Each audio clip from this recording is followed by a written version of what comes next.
go. Let it go. Lord, help me let it go. Let it go. Let it go. Let it go. Let it go. Let it go. Let it go. Lord, help me let it go. Help me let it go. Yeah, let it go. Yeah. Let it go. Help me let it go. Master Jesus, let it go. Help me let it go. Go, go, go, go, go. Oh, let it go. I'm tired, let it go. Give it all to Jesus. Let him take control. Just sit and worship. Good afternoon, folks. We want to welcome you to today's program. What a beautiful day here. This evening is 1 p.m. Eastern Standard Time right here in the New England Bureau. Little 6 o'clock local time in Liberia. We're going to be having a fascinating conversation here. A lot is going on. The war is on edge. The guy with the expertise, we're going to tap into his expertise as usual and his willingness to help his the world and his country. I am ALPHONSO ZEAN. And today, my special guest is Dr. Dougbeh Nyan, a researcher and scientist, one of the founders in this business in Liberia. Is standing by. Very shortly, we're going to have this conversation going. If you say you will continue to be a Zogo, if you say you will continue to be a prophet. There's no way that we can let this go, so we always here at LPR to keep the news and conversation proportionate. We always bring in the people that knows it better and can interpret it for the rest of the world. If you are just joining us, wherever you are, share this video.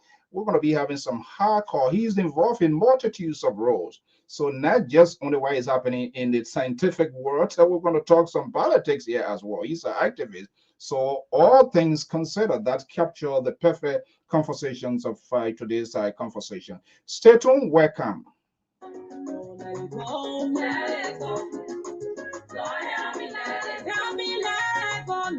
Is where the test, the pandemic, COVID-19 test is being done. In that area, there was no social distancing, and I believe I sent those pictures. He was on this program before, and he's back. Let's listen to the previous conversation. Everybody is just crumbled onto each other, and that was the first place I raised the concern that why are we not social distancing here? And the passengers, all of us that gathered anywhere, I said, well, who is this guy? And right there, I began to indicate that everybody should stay 5 feet away, 6 foot away from one another. There is a gentleman who was people found are you crazy?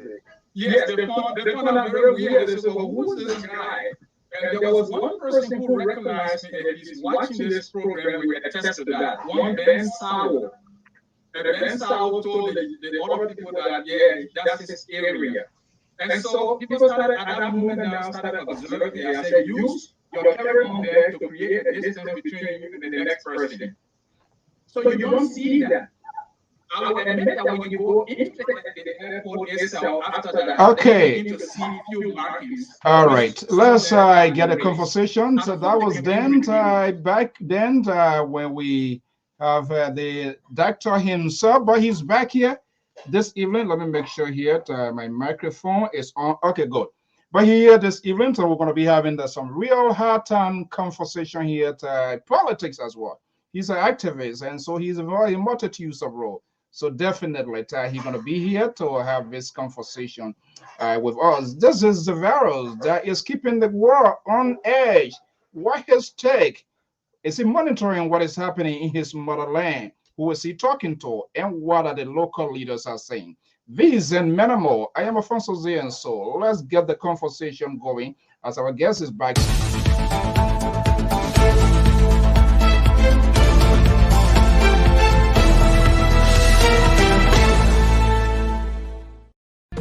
Okay, good afternoon, Liberia. Good evening, Liberia. Good afternoon, right here, USA. Let me bring in my guest, the scientist himself, the guy with the expertise.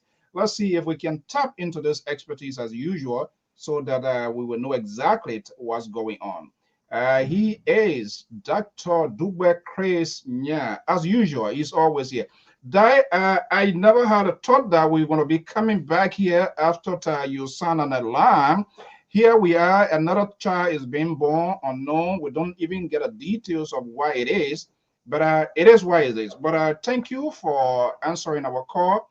As usual, giving back in a unique way to your country. Good afternoon and welcome. Good afternoon, Alfonso, and good afternoon, Liberia and the world. Okay. Okay, let's I don't need an introduction from you, that you know. But Certainly. every day, unfortunately, new visitors, they all in transit, they are passing through, they are eager to listen to news, not entertainment, but authentic news. So it would be unfair without giving you a minute to just tell you so that for the benefit of the newcomers, they will know exactly who this man is, and that will help them to pay key attention to our conversation here this afternoon. Most time I place it on the interviewer to do that. Here we go. You're not flipping the coins around. Okay, let me just put it here into context. Hopefully, I will do it. He's a scientist. He's an activist. He's involved in multitudes of roles. He's not limited, unlimited. So let's just put it that way because I want to get a lot out of you as time goes by. Anything that is substantial that I left by, we can have a conversation. Okay, Dyke, again to welcome on LPR. Again, we are very, very much grateful. Always you're making yourself available at the shortest notice when it is well needed. And I came to realize no one that I can perfectly talk to when it comes to this virus. Now, this new virus reports more cases apparently coming out here. So I just thought of talking to you. Let's start here. Let's start this conversation. Is there a surprise? Professionally, not really. It's not a surprise. We've predicted this in the scientific community for a long while. We've said that the populations need to be vaccinated. Populations need to, citizens and residents in particular communities need to distance themselves from each other, not gathering in crowds. They need to wear masks. They need to sanitize and wash their hands. All of these measures together are important to curb the transmission of the COVID-19 virus and to end the pandemic. If these are not done, there are chances, very high chances, that this virus could mutate, meaning that it could change, portions of its genes. And we have seen the mutations in various aspects. Recently we had the Delta variant, which we have been dealing with around the world. And now we have this Omicron variant, which we are now dealing with. So it didn't come as a surprise at all to the scientific community, because we knew that this would be the trend until we can do those things, those measures that I have just outlined in order to curb the transmission of this virus and to end the pandemic. Who kicked the can down the road? Well, presently we are in the vaccine era. And it is expected that a good portion of the world should be vaccinated. Vaccines have been produced by Pfizer, by Moderna, by AstraZeneca, by Johnson & Johnson, and various other companies in the Soviet Union, in Cuba, and so our call and plea has been that vaccines should be distributed to every country in the world. One thing we have seen is that vaccine has been inequitably distributed. The Western world have hoarded the vaccines and have stockpiled it, while the rest of the world is struggling to get vaccinated. And we see the situation in most of the poorer, quote-unquote, poorer countries, low-income to middle-income countries. South Africa being one of those low to middle-income countries. And so without mass vaccination, you will see that the transmission will continue. And it doesn't mean that with vaccination, as we have seen, you can immediately stop transmission, but at least you have a greater chance of preventing transmission. And if transmission occurs and an infection occurs, you have a situation whereby it will not be severe as opposed to one who is not vaccinated. In the South African population, or in the African population, for example, I believe less than 6 to 10% of the entire population has been vaccinated so far. Whereas in the United States alone, you have over 65 to 75% of the population vaccinated. So you can see the inequitable situation with which we have this vaccine issue in the world presently. And so this, I believe, among other things, have led to the transmission of the virus from person to person, from community to community in South Africa, and not only in South Africa, but in other countries. And then that leads to this change, because once the virus transmits to one community or from one person to another, it changes its gene, it attempts to change itself in order to adapt. And that's how these variants come about. So this is how it came about. So I would think that the question of vaccination is very important. And the fact that we are not vaccinating massively on the African continent in other places, this is where the problem lies. Okay, then that will make me to generate a question now. Let me ask you this question. You've been traveling all over the places we learned quite recently. We'll come to that. Does that mean Africa/Liberia is being unprivileged with this vaccine or vaccine shortage in Africa, Liberia, for example, particular? Yes, certainly. We are at a disadvantage. When I say we, I mean Liberia and other African countries are at a disadvantage.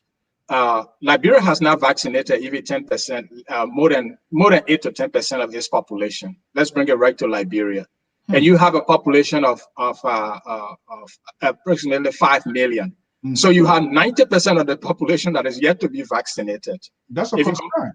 That is of serious concern. If you compare that, I mean, although population-wise, you can make a comparison, but in terms of the bulk number, if you compare that to the United States, for example, which has vaccinated almost 65 to 85% of its population. So you see the disadvantage that our countries stand. And so that is why we are pushing for this vaccination. Now, our countries depend on this philanthropic donation of vaccine from this vaccine pool that has been organized by Gavi, the Vaccine Alliance. One place where I see it is a major problem is that our countries are capable of sourcing and paying for vaccines themselves. But why they don't want to commit enough financial resources to buying vaccines and vaccinating their population, but only depending on these donations is where a major problem also lies. So you can't squarely pull it on the Western countries for not giving us vaccine free. So wait, are you saying Liberia, for example? I want to be a little bit specific here so that our people will get up. Does Liberia have the capacity? Do they have the resources to buy the vaccine? I believe that Liberia has the capacity and the resources if the resources are properly appropriated. Properly. Now you put a hook on it. That seems to me something right is not being done, correct? That is correct. Again, and I continue to make this example, which is very practical. During the initial stages of the outbreak, when Liberia, for example, and other African countries got loans from the IMF or World Bank, Liberia got like $30 million for food program. My suggestion was that 10 million of that money could have been pumped into vaccine production or into one of the companies that were producing vaccines, so that once the vaccines are produced, we could get vaccines at a very cheaper rate or even free, because we had then invested in those companies that were producing these vaccines. That's what the Western countries did. They pumped in billions of dollars for the production of these vaccines. So we should not really continue to hold them responsible to give us these vaccines free. Because if we saw such a huge amount from the World Bank or IMF just for food distribution when we did not even need to distribute any food anyway at that time? Why wasn't that money appropriately used? And as we saw during the course of the investigation, that money was misappropriated. So we sometimes are our own problems. So I had to do that during the prior or after you went inside Liberia. I was understanding testing kits were invented by you. Why did GOL or the health authority did not tap into that expertise to say, oh, this is one of our own. He's up there. Through him, maybe we won't be sitting down here to talk about people not being 10% or less than 10%. If the real statistic probably will go down to 5 because they are not available. So why such an opportunity it wasn't utilized? Why? Well, this is a major question for the government and other healthcare authorities in the country to answer. And I have addressed this repeatedly. My team at Shawflex Biomed, team of scientists, offered the Liberian government the possibility, a very open possibility to develop Liberia's testing kits free. And we could have sourced other expertise that would have collaborated with other scientists on the continent to explore producing our own vaccines. Why the Liberian government did not take up this offer, again, it remains a question for the Liberian government and health authorities in the country to answer. I went in the country myself during the vaccine era and also carried out a lot of vaccine awareness, which you reported. Mm-hmm. I did offer my help again at a time there was this huge vaccine hesitancy. No awareness was carried out. Nothing was being done. Up to the time I went there, the government did not take up that effort again, that offer again. So I don't know. I'm wondering, and please validate this information here. I was told numerous call, you place a numerous call with people at a higher or who perhaps who have made use of it. That did not happen until I purposely, whether it was done on purpose or whether it was a political reason, you were already on your way and some sort of call came in. But let me ask you this question. Is there any political implication? Chris Dougbeh, Nyan, not just only a scientist, he's also very critical. So was that a hair-scratching issue there on the part of GOL or maybe health authority? This guy here, should we do this? And people kind of like in decision-making process was in the making. Is it political, you think? The thing is that science is science. Medicine is medicine. When someone gets sick, the person is sick. If you bring a medication to treat that person, that medication will know no politics. It will know no individual. It knows no party. So I think it's a miscalculation. If that is the case, then it is a miscalculation on the part of authorities in Liberia to think that way, that they will reject an expertise of their own simply because of their own perception of this person being critical of government or policies of government. Being critical is part of our life as humans. We can progress without looking at ourselves and seeing what is wrong in order to correct it. So some of us have been in that role from our youthful days till this present time. And we wish to continue in that role so that we set things straight. Look at where our country is now. If we don't criticize the things and provide appropriate suggestions as to what should be done in order to move our country forward to progress, where we will be. Just before coming on air, and I'm quite sure you are also on top of it, a case is already been reported to our next neighbor, Ghana. So let me ask you this, have you talked to anybody, health authorities inside Liberia or the folks you have inside Liberia?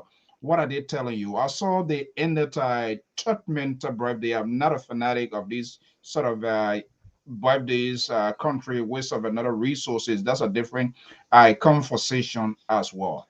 Has anybody placed a phone call to you? What are you hearing from health authorities in Liberia? any step being taken as far as you are concerned to see, okay, something is being done to curtail something of such? Yes, it is of concern because even in the United States here, first and foremost, that has a robust testing capacity, vaccination program. They are very much afraid and concerned. And we have all heard the steps that the US and other European countries have already taken against South Africa and other Southern African countries by banning travels and banning travelers. We now have Ghana reporting its second case of the Omicron virus infection. I believe Nigeria has reported a case or two. Yes. Right, exactly. Nigeria has reported a case or two. And we have massive travel between among our countries in West Africa. West Africa, ECOWAS being a free travel zone anyway for ECOWAS citizens. So this should be of serious concern. I got hold of the response and protocol put in place by the Ministry of Health.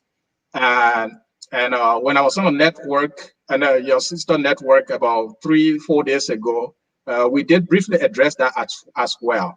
One of what caught my attention is the fact that they're not necessarily banning travels, but they're saying, the Liberian authorities are saying that travelers from South Africa or Southern Africa will be taken to the Star base and either quarantined there or tested or what have you. That is a major problem in terms of infectious disease control and pandemic control mechanisms.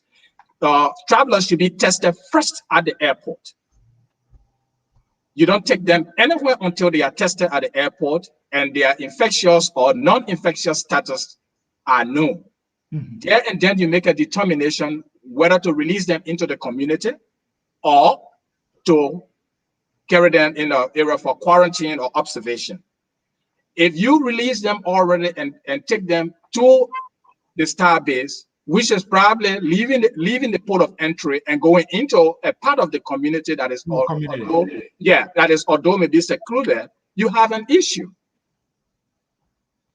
So why such a protocol? Who's not catching it? Who's missing the mark here? It boggles our minds most times. And again, we're always available to help. These protocols, I'm not sure who's reviewing them and who's coming up with them. One of my problem and question too is that the United States CDC has a representative in the country. The WHO has a representative in the country.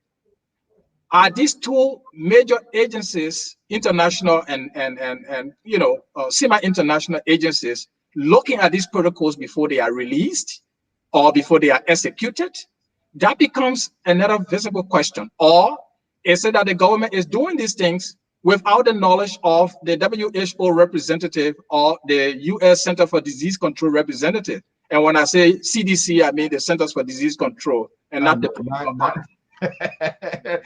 Go, you made a clarity. So yeah, I could be wrong here, but if I could make a guess here, then it seems to me there is lack of coordination, because these two entities with that of the GOL, the government health authorities, there must be simultaneous coordination so as to make sure these measures are adhered to. But if I can get in there and allow me to go Ghana's way or go Bana's way, I don't know where they're going to put me. It doesn't matter where you're going to be placed, but you're going to be in contact as you exit even the airport.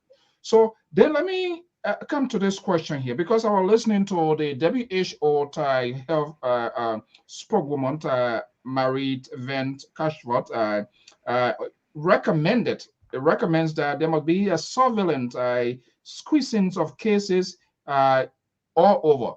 So let's get into the medical world here. When they talk about surveillance, what exactly are they talking about?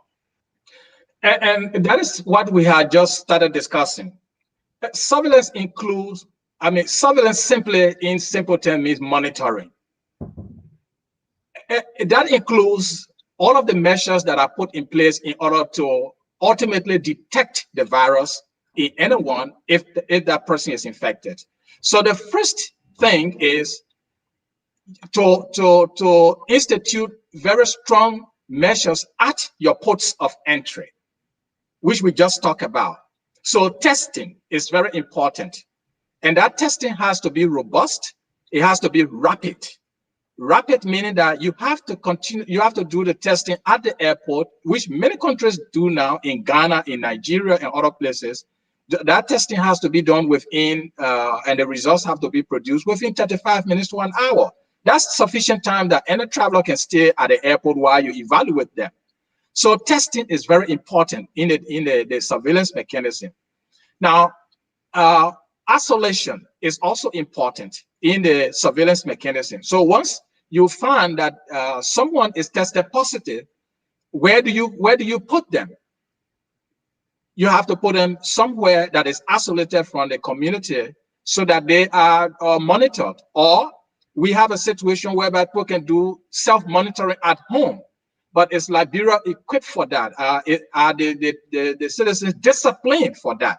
Will they not then leave their places of quarantine and just self-quarantine and move into the society or into the community and move around?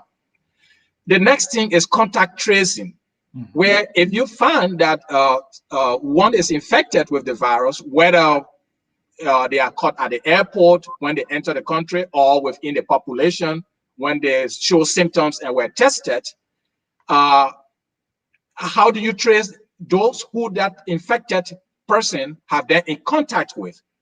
And as we see, this Omicron variant, as has been reported by our South African colleagues, is very infectious and it transmits very fast, but the symptoms it produces are so far mild.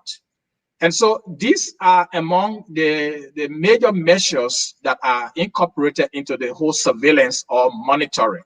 Then, of course, you go then to diagnosis and then treatment if that person is infected. Today we have vaccines, and now we have tablets, medications produced by Merck and Pfizer, which can be then administered to an infected person at home.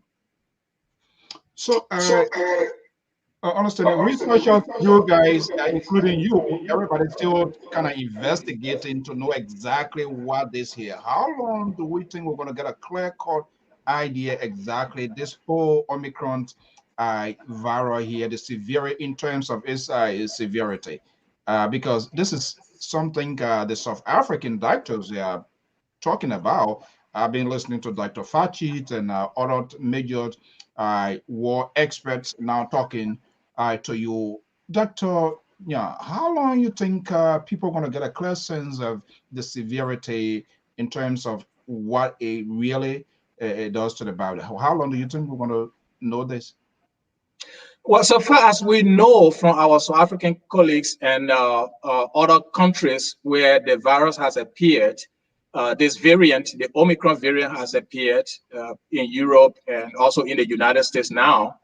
The symptoms are so far mild.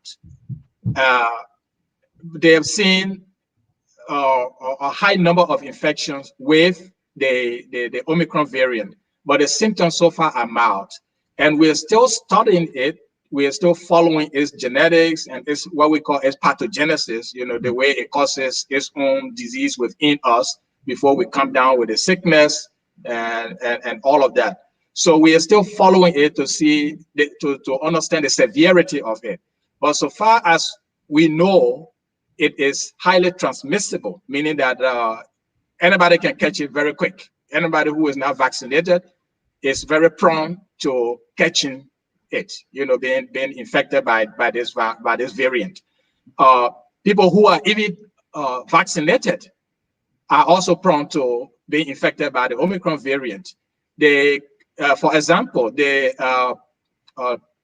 infected person that has been detected in the United States, in California, this is somebody who had already received a full dose of their vaccination, right? And nevertheless, they caught this virus. They had just come from South Africa about 7 or so days ago. They arrived in the United States on the 22nd. So you can see that the symptoms exhibited by this person are so far mild, meaning that it's just like a common cold. They got a little headache, they got a little slight fever, but it's not, to the extent that they can be hospitalized or isolated. So that is still being monitored by the US CDC and our colleagues in California. So that's how much we know of it. The problem with this is that this particular Omicron variant has multiple mutations on what we call the spike protein. Mutations mean the changes on the gene. They are a lot. They are more than 15. Can you imagine? The Delta variant had, it had a mutation. And then we had a double mutant variant that was in India.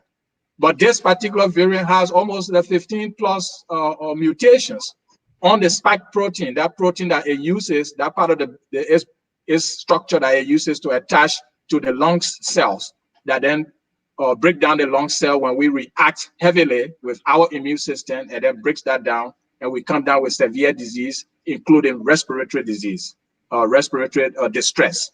So that is the problem with this particular variant, for which it is a variant of concern, as we continue to say. Concern meaning we must express serious, we must take serious action in understanding how it is and to curb it. Knowing what we know, what are we hearing from the expert himself, the vaccine shortage in Liberia, in Africa, and other places. Then let's come to this issue of this booster here. You can't even get the vaccine. So then where is the booster? And there are a lot out there to subliminal messages involved, innuendos. The vaccine, you take it, it will kill you, don't do this. I mean, until the whole world is on edge. There are some people, even right here, still in the US, you can walk in another place and get the booster, but still people are not getting the booster. And we heard the president calling on that. What would be your advice? People that are even here, there are some who perhaps maybe they are not been vaccinated by the variety of reason. Here we come, another trouble is adding over the already unfinished trouble. What should be their thinking now as we speak? Well, I've continued to say during our awareness exercises that the vaccines are safe, they are effective. And of course, for our countries and for everywhere in the world, they are free. So no one should sell that to you in Liberia and other poor countries. Go and take your vaccine. Those of our citizens that have taken the vaccines already, that have taken their 4 doses, as you will note, in Liberia, we have the AstraZeneca and then the Johnson & Johnson. Johnson & Johnson was given as a 1-dose regimen. AstraZeneca was given as a 2-dose regimen. And there is a time where you can go back to take your boosters. Now, for Johnson & Johnson, for AstraZeneca, there has not been any information on the time span required to take a booster. They have not produced any booster, as opposed to Pfizer and Moderna and Johnson & Johnson that have produced boosters for their vaccines. We don't know that yet of AstraZeneca. Now, for those who have traveled to the United States, because they are Liberians and other Africans that travel to the United States and took these vaccines that are being given in the United States, I will urge you to take your booster shots. The booster enhances, it improves, it shoots up your protective capability. So the booster is very necessary, both from Pfizer, those who have taken the Pfizer and those who have taken the 4 dose of the Moderna. Those that have taken the 4 dose of the AstraZeneca, my professional advice is that they can take the Pfizer or Moderna as their booster. So, and I will say this, again. Those, from my professional advice, those that have taken AstraZeneca and those that have taken the AstraZeneca 4 dose, because the AstraZeneca is in 2 doses, they can go and take the Pfizer and the Moderna booster vaccines. For Johnson & Johnson, those that have taken Johnson & Johnson, if you have the opportunity of taking a booster, you can also take the AstraZeneca, you can also take the Pfizer or the Moderna. Enough studies have been done to evaluate this mixing and matching of vaccines. I know previously we discussed that some time ago, whether it was possible if you take one vaccine, you can take the other one. And I have said that from before these studies were done, I said that from a professional standpoint, I believe it is doable from a scientific standpoint. But we need to conduct studies in order to provide scientific evidence and proof of that.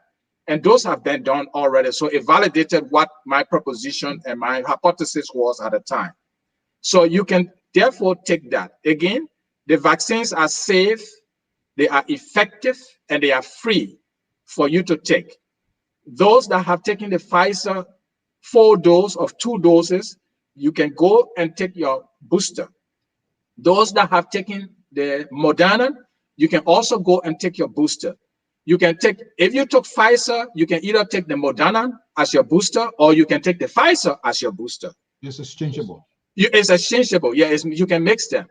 Those that have taken AstraZeneca, like I said, like our countries, those that have taken AstraZeneca, if you find yourself in the United States, you can take the Moderna or you can take the Pfizer vaccine as your booster. If it is available in Liberia, you can take it. Those that have taken the Johnson & Johnson, you can take, now Johnson & Johnson is saying that you can take a second shot as their booster because Johnson & Johnson was in 1 dose. So that 1 dose did give an efficacy of about 74 to 75%. With the second dose, that gives an efficacy, meaning a high protection of about 94 to 95%. And that is where I proposed at a time that then the Johnson & Johnson vaccine should have been given as a 2-dose regime instead of just 1 dose. Because if you take 2 doses, you get 94%, or protection, efficacy of protection. So I would advise that those who have taken the Johnson & Johnson should go back, I believe it's after 2 months or so, or less, to take your second shot of Johnson & Johnson. Now, do we have enough doses in Liberia of even the AstraZeneca and the Johnson & Johnson to begin with? That is where another problem and question lies, for which enough resources need to be appropriated to healthcare so that we can source these vaccines and even get some of the tablets that have been produced by Pfizer and Merck. Okay, so folks, today I'm in conversation with one of Liberia's finest scientists, Dr. Dougbeh Chris Nyan. We're going to take a quick commercial break. Let my guests get a glass of water and we'll be right back. Stay tuned. This is LPR-TV with ALPHONSO ZEAN live from the New England Bureau of the Liberia Public Radio. In today's discussion, we will highlight high-call issues from the motherland, Republic of Liberia, and issues affecting our community. Asking tough questions is vital to me to have my listeners and viewers informed with the sole purpose of demanding answers that are authentic and meant to be head-scratching situation. Oh yes, to add pageantry to the conversation, senior analysts and contributors of the Liberia Public Radio are here to dissect the conversation from I just want to thank you. Okay, let's do it. We will tell him thank you at the end of the program. Dai, thank you so much for your time, and let's get this conversation to a lot is unfolding. It is indeed to have one of your own to get this. I'm not sure why people are not busting your phone up to say, hey, yeah, we need help. So there's a tablet, there is some medication. We don't have the vaccine. So let me ask this question. Maybe it might sound ridiculous. As far as you are concerned, you out there with information to your fingertip. Do we have those tablets in Liberia for this virus? No. We don't even have enough of the vaccines to vaccinate our population. Why? Why this is This is it's troubling. Why is this not happening? We have, you alluded here, WHO is fully represented. I believe during the Ebola time, I was privileged to interview the WHO country representative at the time. Minister Louise Brown was then minister at the Ministry of Information. And more or less, the society has involved significantly. The entire world is is inflicted with this. So if you don't fight for yourself, every country, everybody crying their own cry, like real men say. But the good thing is we have these people, they are there.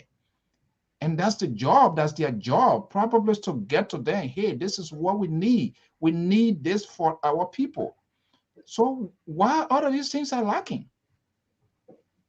Again, that has to do with the kind of planning that has been done. And if we can put it that way, an ineffective planning. All of these countries are faced with a lot of challenges, which we know. But these challenges are surmountable if our resources are properly used, and if you put in place the necessary expertise to handle these kind of situations. So there we have the problem. Actually, is the problem of resource management, is the problem of incompetence, and you have a lot of competent people, but misplacement of priorities and misplacement of those who are competent or to carry out these duties becomes a problem. So it is hope that they can rearrange the situation in a way that money can be used to buy vaccines and to buy these medications, so that we are not left at the mercy of donor partners or donor countries. Well, you know, this one here basically is all about science. So there's nothing that anybody say, oh, I have to pray. There's nothing that you can pray to God. This is something, it's science. It's happening in real time. So it's not nothing that anybody going to pray. Oh, let me pray, I'm not going to get this. Oh, let me pray, I'm not going to do this here. This is troubling. Have you, let me ask this question. Probably I asked and I didn't get it. Have you received any phone call from inside Liberia with respect to the new happenings right now with this Omicron virus or variant that is? Have you received any phone call? Hey, you know what? The last time around, we missed the mark. Something did not happen. Here it is. It's starting now. We need to have a contingency plan way ahead of time. Adequate preparation is better. But I've also realized, Librarian, we believe in managing crisis. We don't even manage well. Instead of preventing, we always want to manage. Have you received phone call from inside Liberia? No, I have not received any call from any authority in Liberia since I left from there. That is in regard to the pandemic response and with the outbreak of this new Omicron virus variant of the COVID-19. I have not received any call. Far to say that I have been speaking with a lot of colleagues, other colleagues on the continent.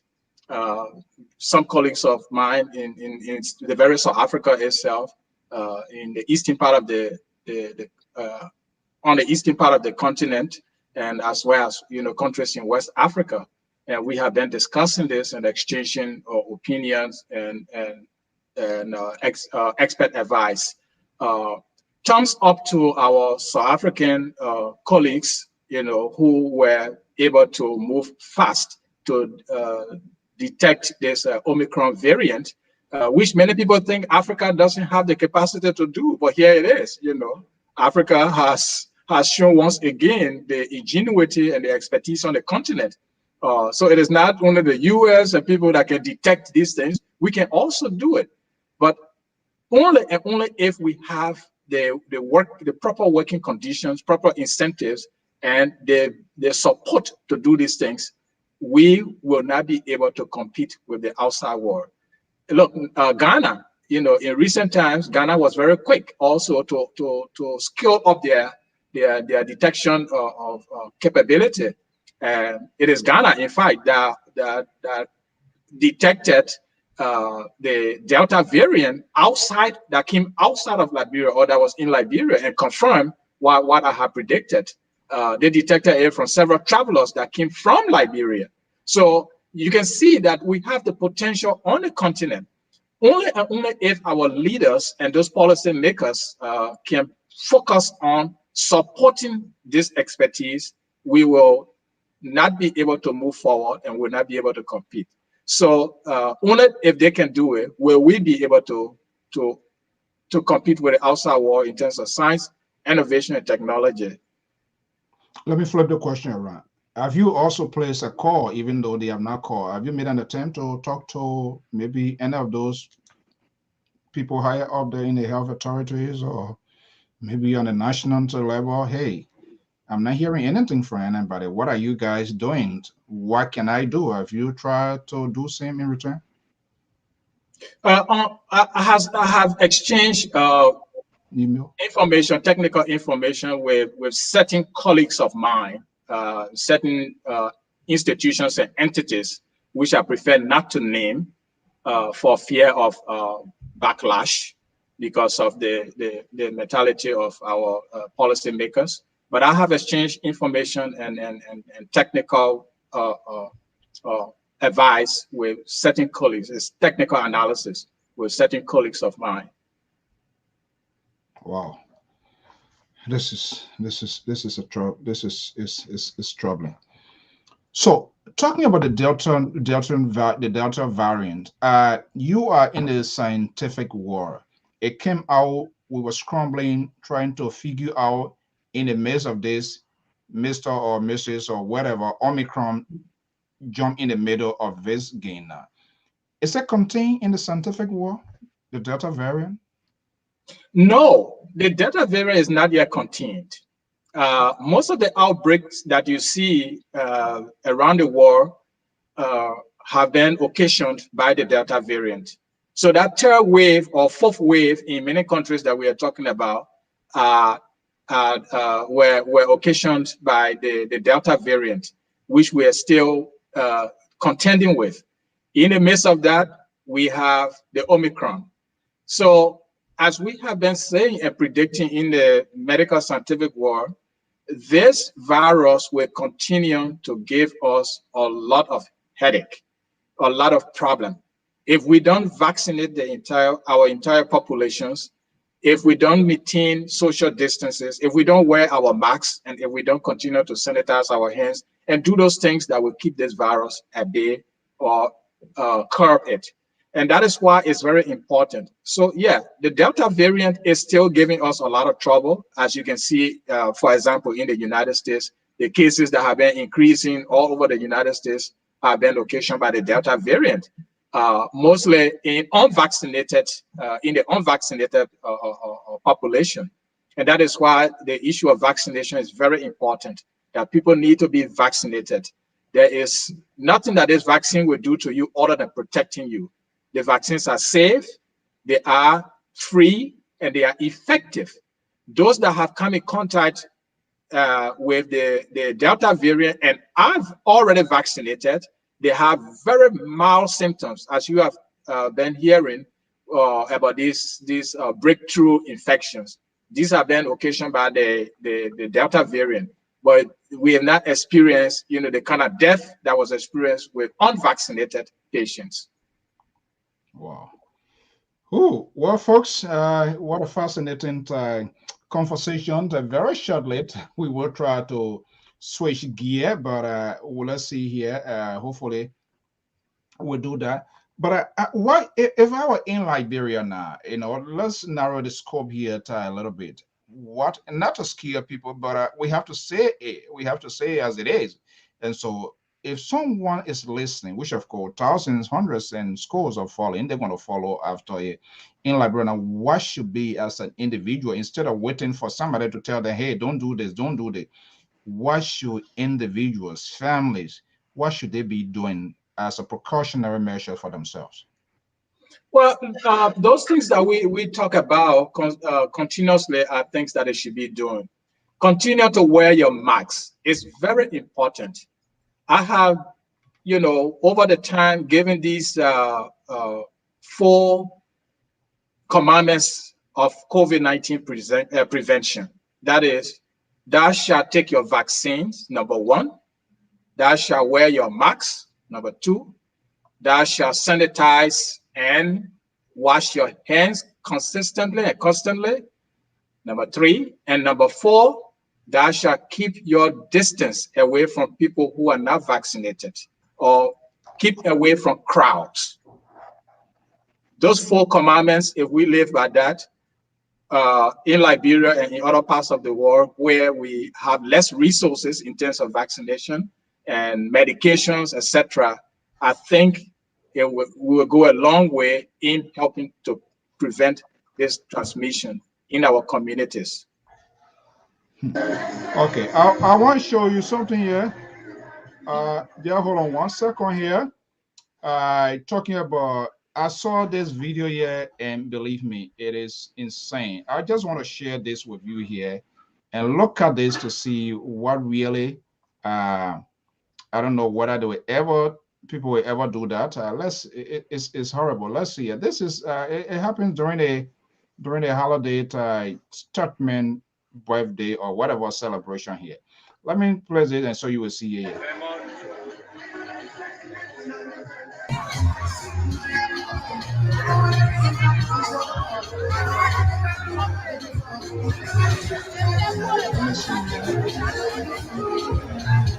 November 29 at Baking up forward. All the time is actually many choirs, season vlog, and as you can see, many Liberians here celebrating the November 29. I see the November 29 is one of the most celebrated holiday in Liberia, but a lot of Liberians come out to chill and have fun. It's actually hey. Okay, let me. Okay, this is, I saw this, I was like, oh Lord help me, here we go. How can you talk to this group of people knowing all what is happening in the world is being reported, people see it vividly clear? How can you even manage to contain these people that you don't do this? Saying what you're saying, that you as an expert, how can you, what sort of language do we need to speak for these people to understand? Well, this is of serious concern, and we have repeatedly advised our people not to gather in such huge crowds, because that alone is the vehicle for massive transmission from person to person and in the communities. The problem is that there is not an effective communication from the health authorities, an effective mass awareness campaign. The second thing is our authorities themselves are not showing, the example. So if a particular politician is cognizant of the fact that there is this virus that is moving all around and people should not gather, and they don't call a kind of a mass rally to have huge crowds and observing this social distancing and physical distancing, that will be an example that the public will follow, not to gather in such a huge number. Again, if the Liberian authorities and other African authorities, where these kind of large gatherings are, in which countries these large gatherings are taking place, are on air and in the communities, educating the people and making them aware that they should not gather in such large crowds, that will also go a long way. In the absence of that, the people will feel relaxed, and because people are not dying, and as you say in Liberia, we say in Liberia, left and right. So people think that this is a joke, but the virus is not a joke. We are seeing what's happening in other countries. We don't want to be caught unaware. We don't know which variant may slip its way that we cannot detect, because we don't even have the capacity in Liberia the technical capacity to do this kind of detection. We don't know which variant will come into our community that will be very devastating. Okay, I'm about to switch gear. You are more guy with multiple activities. You are activists. I'm not sure whether you're a politician, but you heavily involved in talk, issues that are affecting the country as well. Ultimately, that with all of these things that we are talking, the decision lies in with those that are in state authority. So there's no way that we can have this sort of scientific conversation and undo politics as well. In my own thinking, I could be wrong. But if that's something you want to talk to, just you can let me know. But I'm quite sure I have to get your take here because it is these people that are holding state power, their judgment, their decision making too, get us into this here. What do you make of what is ongoing right now? You have the GOL on the other side. You have a group of political parties put together under the banner of CPP. And I mean, it's all over. A very chaotic situation. One claimed to be alternative to the CDC-led government. I'm not saying enough. I'm not saying the messaging aspect of it to convince me, yes, I'm also as alternative in as much. There's a disaster ongoing. With respect to how you are also conducting herself.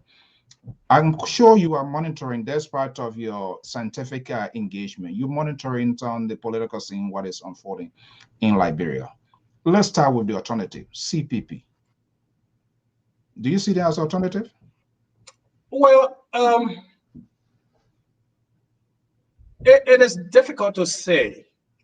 First and foremost, we know that the current political arrangement of the Coalition for Democratic Change has not been living up to the promises it made to the Liberian people. I mean, that is a fact, and the evidence is in abundance. In the midst of the disappointment of the population, you have a group of opposition political parties coming together and forming themselves into, a union. It is quite disappointing to see that these political parties that have formed themselves into the CPP have not lived up to the expectation of the Liberian people, the African people who are watching, and democratic enthusiasts in the world. It has been all the more chaotic. It has been very disorganized, and it has been unfruitful. Let's put it that way. We've seen a lot of confusion, a lot of discussions, if I can put it that way, discussions among themselves that have not yielded any fruit. The situation with how these parties even came to being in terms of coming into this union has to also be looked at. What is the fundamental basis that upon which they came together? What is the party philosophies? What are the party doctrines that the parties are operating on individually that each one of them find to be adaptable to the other one for which you want to come together? Because in most of the political war, you find conservatives grouping themselves. You find social democrats grouping themselves. You find liberals grouping themselves. So what is this fundamental philosophy, political social philosophy upon which these parties came together? The absence of that alone creates disunity and chaos. And that's why we are seeing today. We can go into the specifics. So it seems to me, and this is something that I frown on, but it's saddening that even people that support them, because I don't see them, they're not compatible. It has never been, and it will never be. Even if we look at the histories of the opposition histories, not only in Liberia, most of the African countries, It has never worked, and it will never work. We saw what happened all Liberian conference. We saw what happened the alliances. It never hold. Here we are. So it appears to me there was one cardinal reason those people decided to group themselves. Let's move George Weah. Let's remove the CDC government. But how it should be done, bringing all their own political ideologies around the table to sit down to sort out to see what is compatible, what is applicable, what can be accommodated as a group to solidify their political base. That did not happen. Some people had their hand behind their back with a stone with the hope that, you know what, when all hell breaks loose, I'm going to stone somebody. And that's what we are seeing. People throwing things out there. And it is at the disadvantage of Liberian because they don't even know which way to go. How serious is it? What is hanging ahead of us?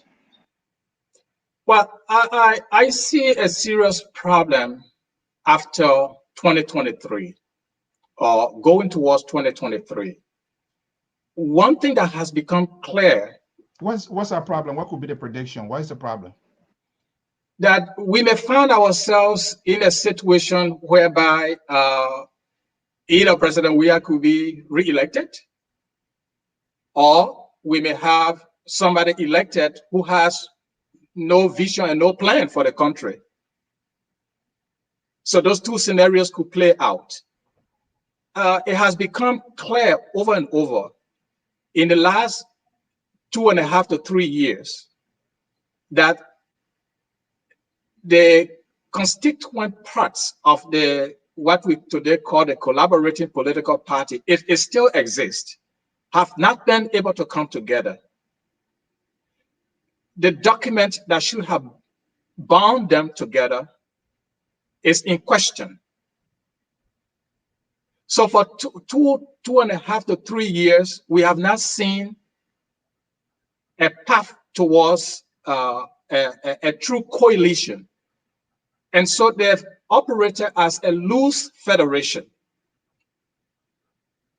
And this spells out a very dangerous trend for our country in the era in which we are talking about unity.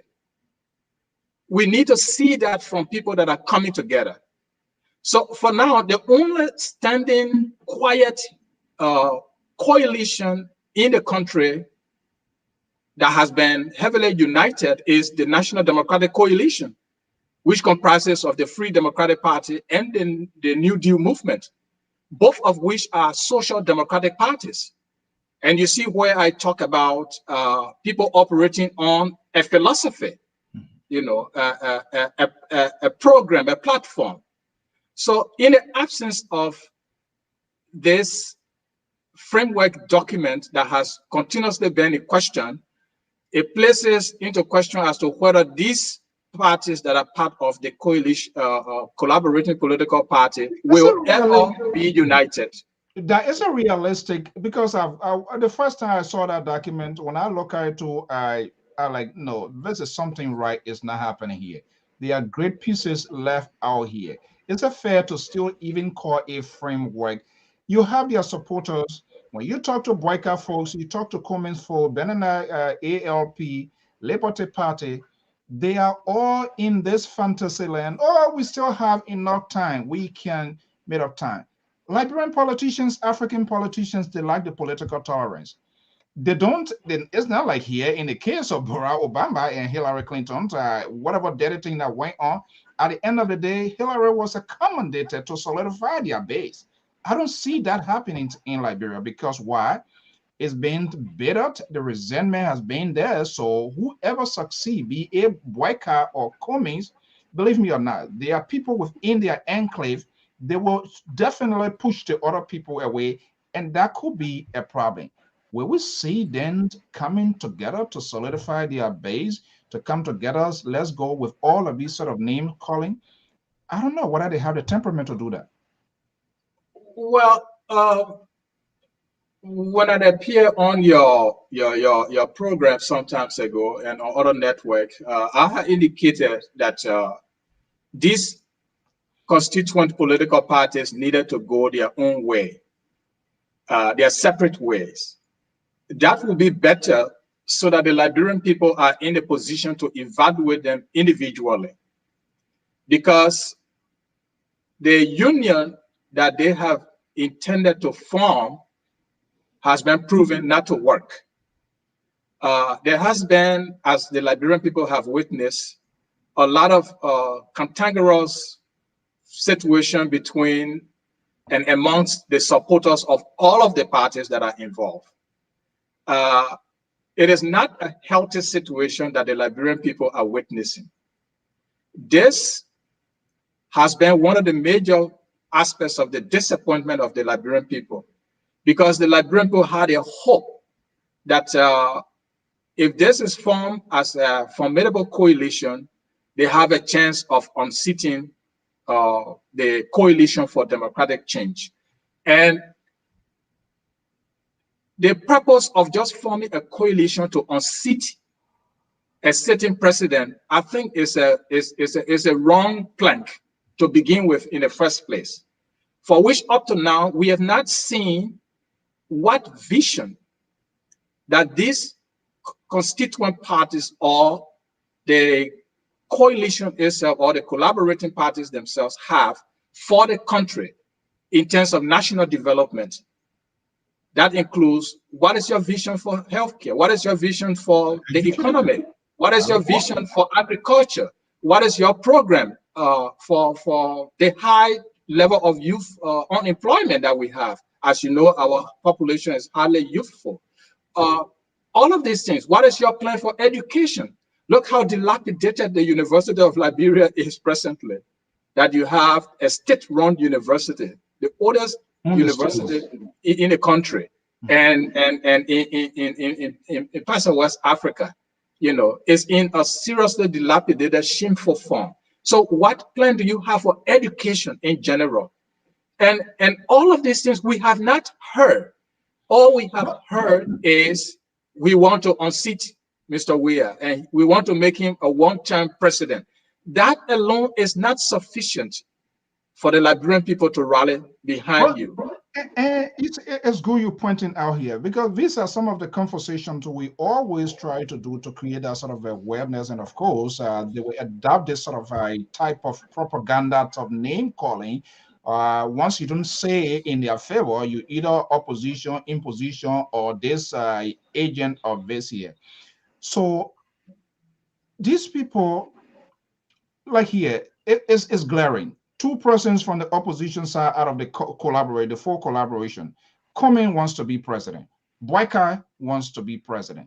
But if you talk to their people, they can't even tell you specifically, even though they are on podcast 24/247, like myself, but they can't put out specific plan, like you just alluded. They can't tell you specific as to why he wants to be president, why you have multiple people speaking for them.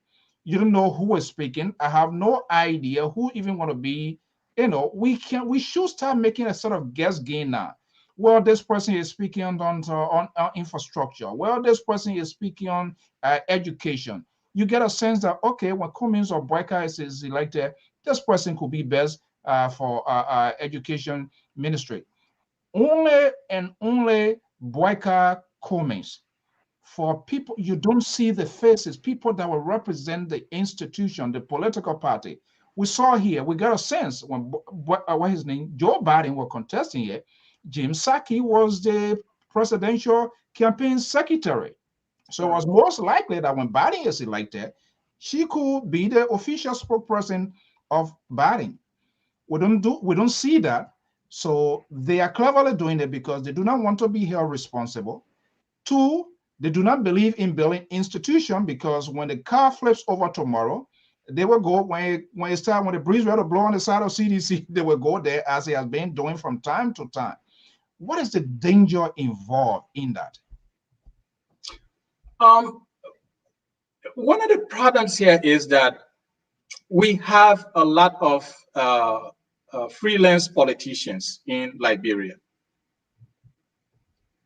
You have a lot of people, even in the youthful population, that have not been able to commit themselves to particular institutions. And this comes to bear because you have a situation whereby in these institutions, you only look at one person and you don't see a corpus of leadership. So much of what is being seen in these political parties is far towards building up a personality other than propagating a philosophy of a party or of a political institutions through which you can build up a corpus of cadres, so that if X standard bearer is not there anymore, that's the end of the party, and another person takes over. But we are yet to see if any one of these standard bearers are not there, who is there to take over. We've seen that with the Liberty Party already, where it has become pretty much fragmented since the passing away of His Excellency Honorable Councillor Charles Bromsky. You know, you mentioned that, and this is one of the things. You mentioned that because, and that's quite correct. We saw Helen Johnson Sirleaf and the Unity Party, her departure, it brought chaos to the Unity Party. So right now, there's no alternative besides Joseph Boyka. When you ask the Unity Party people, folks, they can tell you, say, if for any reason Joseph Boyka cannot show face here today, this is the guy that we have. Right. That's why we don't see what they call the NDPR existing today. That's why you can see even the NPP, all of these parties, that's why we don't see here existing. Even with the ANC as well, after Alexander Cummings, you can see right now, or are they waiting at the end of the day? Even when you go to the ruling establishment, CDC, if you ask them, if for any reason President George Weah decides to say, okay, you know what, for whatever reason, I think I'll serve my country. After this term, 2023, I am out. You have no idea who's going to come. It's going to be a chaotic situation. So it's all about an individual. And so when that individual is faded away, the party dies, and that's why we kept having these multiple parties here. Do you have a political affiliation there? Oh, sure. I have been heavily involved with Liberian politics from time immemorial. From the days of student activism with the Student Unification Party at the University of Liberia, with the Liberian National Students Union as one of its executives, and quite frankly, I come from the Moja line, the Movement for Justice in Africa. The Tipote guys. Yeah, well, it was Tipote, Sawyer, Fambule, Dew Mason, and this is where again, we talk about corps of leadership. During those days, if you talk about the Movement for Justice in Africa, you can name 3, 4, 5 persons who are leaders, who I just named. Right. Presently, if you talk about any of these parties, you can name 3, 4, 5 persons who can just step to the plate. So that is where the issue is. I transitioned and became the vice chair for international affairs of the New Deal movement, which was formed during the Taylor time. If you can remember the New Deal movement, which produced George Keir as candidate during the 2005 elections. We actually were instrumental and very active in leading the Accra Peace Conference that brought the final peace to Liberia. We were signatory to those documents, and we were very active and a determinant part of that peace conference. Today, the New Deal movement is in coalition with the Free Democratic Party, and this is the single most social democratic party in Liberia, and part of the social democratic parties in West Africa and on the continent. Why is it not getting spotlight? Is it lack of resources, or what is lacking? Again, we come from that Moja, UPP, POW line, what you call the Social Democrats and the Progressives yesterday, that actually advocated for the multi-party democracy that we are seeing today. My thing and our thing is that we did not advocate for multi-party democracy, with all of the backlash we face from the military government, from the Talbot government, and President Talbot, may his soul rest in peace. He was a progressive. I've always maintained. It was the purpose of other political actors taking the stage and not to monopolize that space. Today, we have a lot of parties and a lot of actors, and we are now seeing what those actors are capable of or not capable of producing.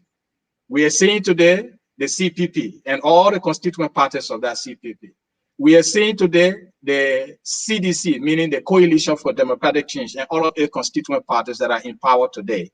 We are seeing how wrongly our country is being led in terms of the misrule, in terms of the misgovernance, the bad governance, the economic decline, and social decline, educational decline, etc., etc. And that is why it was important that we continue on our advocacy quietly, educating the society in our respective capacities until at an appropriate time when we shall come to the fore. We certainly are in the position to emerge as an alternative. Talking about the progressive, the Bacchus, the Marcus Dine, and all of you guys here, that was yesterday. Time was significantly involved. Is the politics of Liberia, the contemporary Liberia that we have today, are they still willing to accommodate the progressive? I think there has been a lot of Or do you think here, before you go on, do you think the progressive did enough for people to give them the second chance, or to say, you know what, I think we need to twist the wheel around? Do you think today's politics in Liberia can, the progressive can factor in? I believe that the paradigm has shifted. To be realistic, the paradigm in Liberian politics have shifted. Advocacy have shifted to newer levels.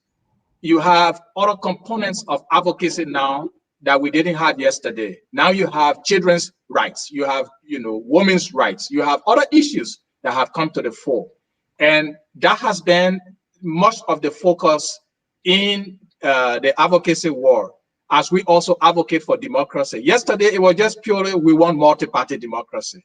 We need multi-party democracy.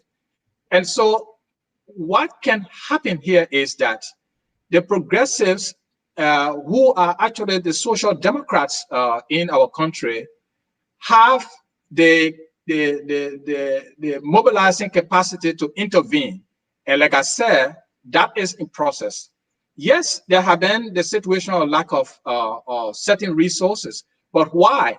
Because these progressives, as we call them, as you call them, as we are termed, have been some of the honest people in our Liberian politics, for which people say they don't have houses, they don't have big cars, they don't have, yes, because they sacrificed for the common people, for everybody. They didn't sacrifice for themselves.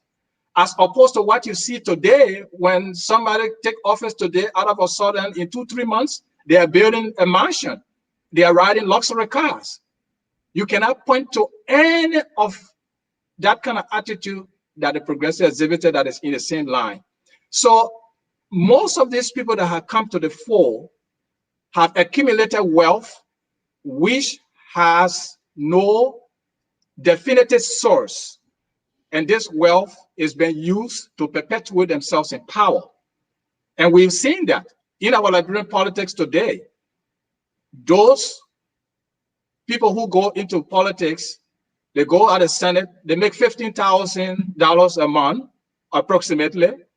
And you have teachers not taking pay at the university. You have teachers are not taking pay. You have the university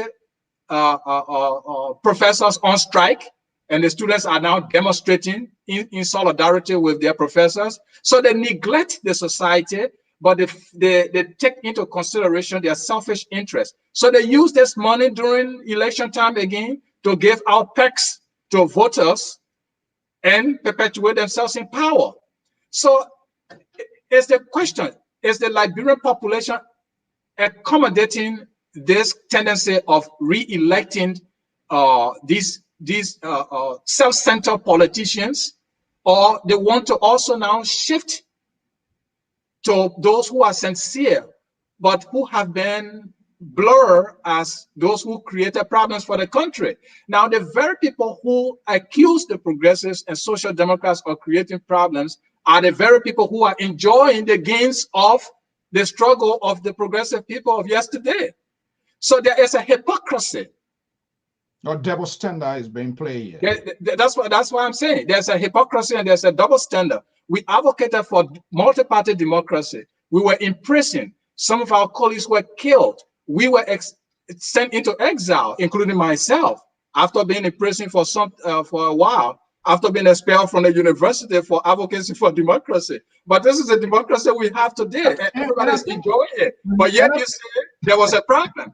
Yeah, and I think that's the uniqueness of yesterday politics, talking about the progressive and all of these people. You don't see them undo their own political institution when the going gets tough and the tough gets going, as compared to contemporary politics today.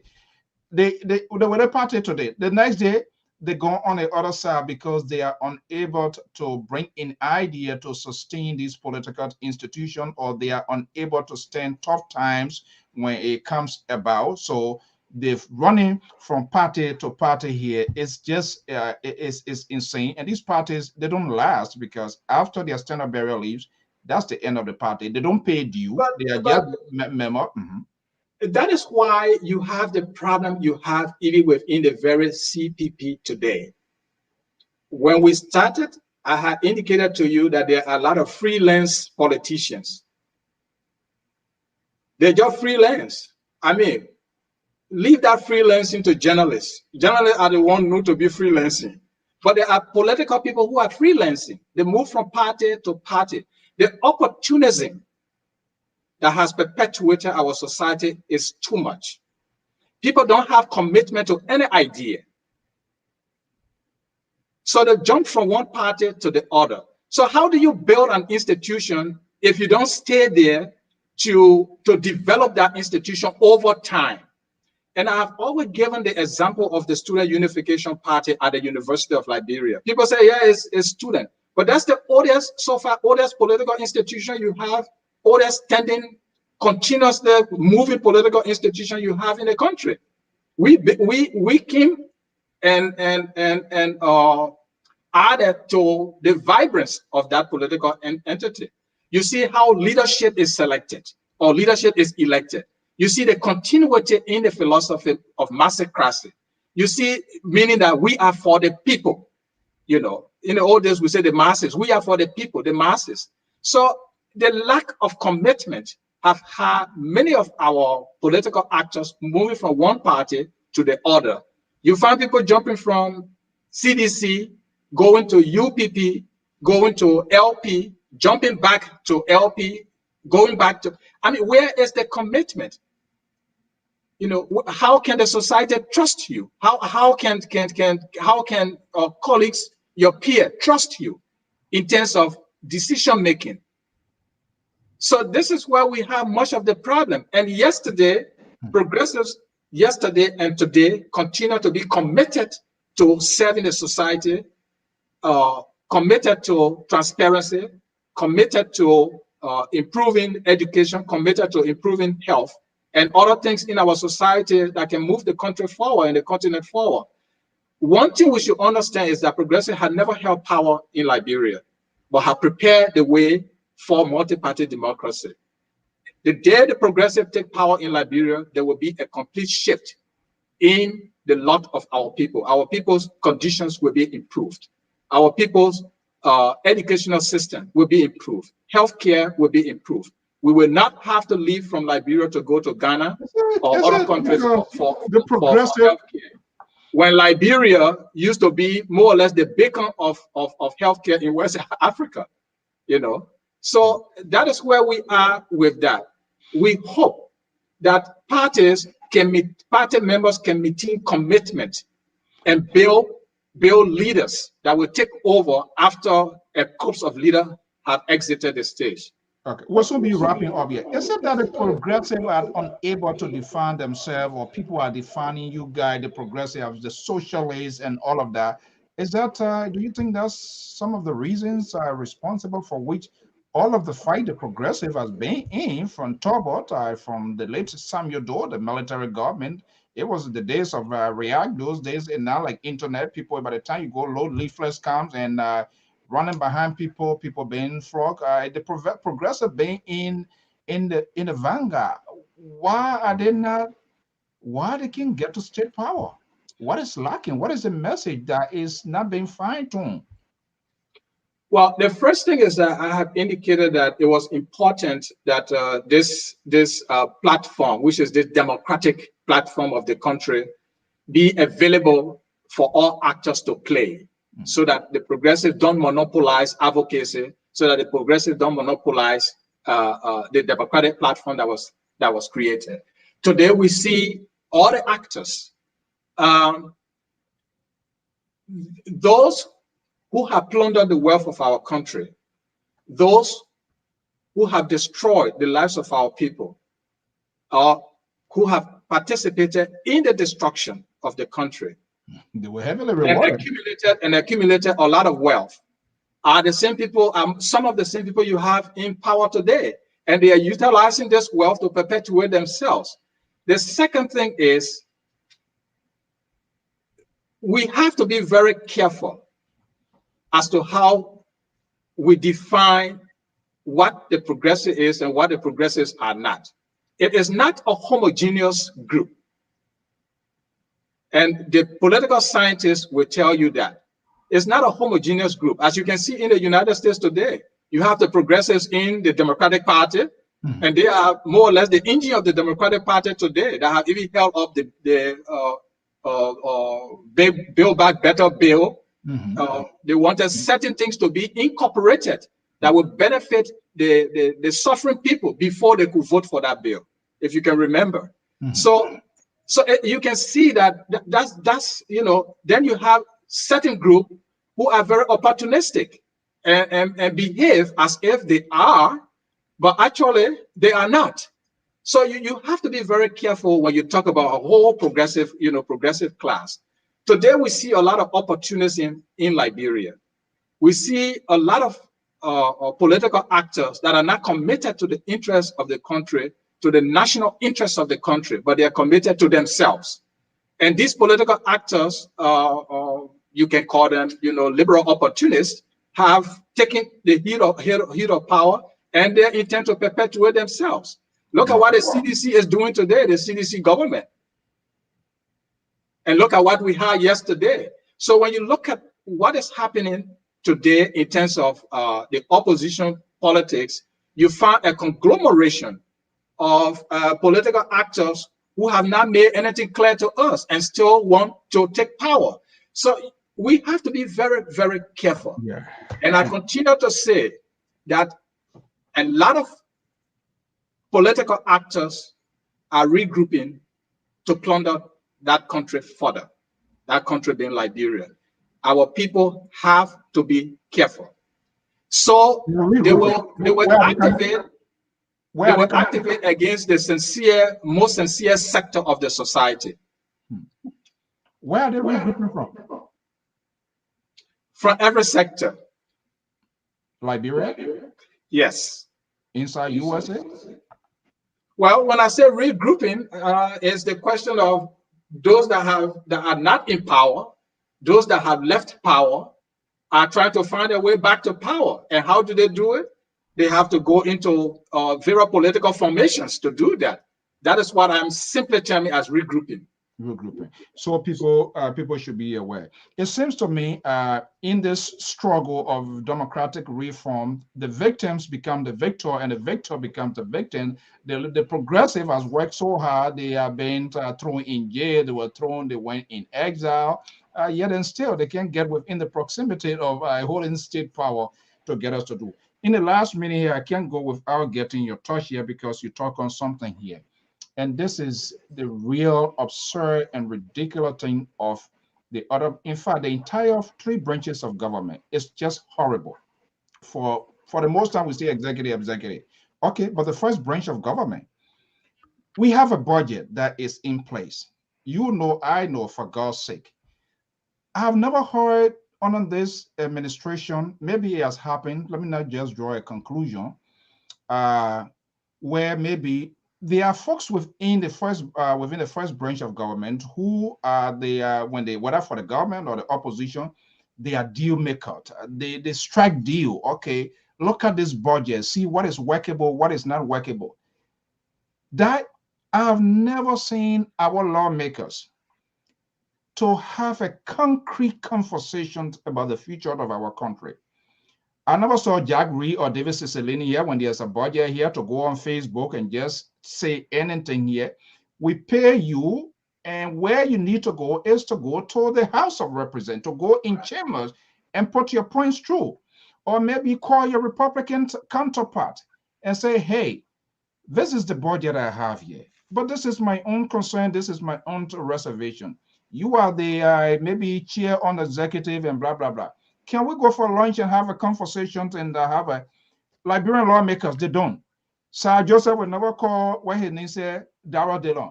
Darrell Dillon on the other side will not call this. When you hear any name calling, it's either kind of that sort of propaganda type name calling labeling people, but they would never have a conversation. The executive would not even call the other group into to say, hey, we need to sit. We see here just recently. The Senate head, Pelosi speaker, they will hold it and they will begin to work the. But we have people, when it comes to signing their 30,000, is done overnight without nothing. By the time we look, the check will already out there before we get a no. So this whole thing here is not just only with the executive branch of government.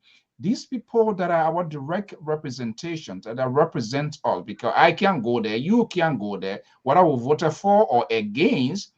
Whatever it says is what we go with. Are these people are we doing enough to hold them accountable as well? The budget, nobody talking in that. I'm not hearing any kind of holistic conversation. This is not the, we need to look at this. This is applicable.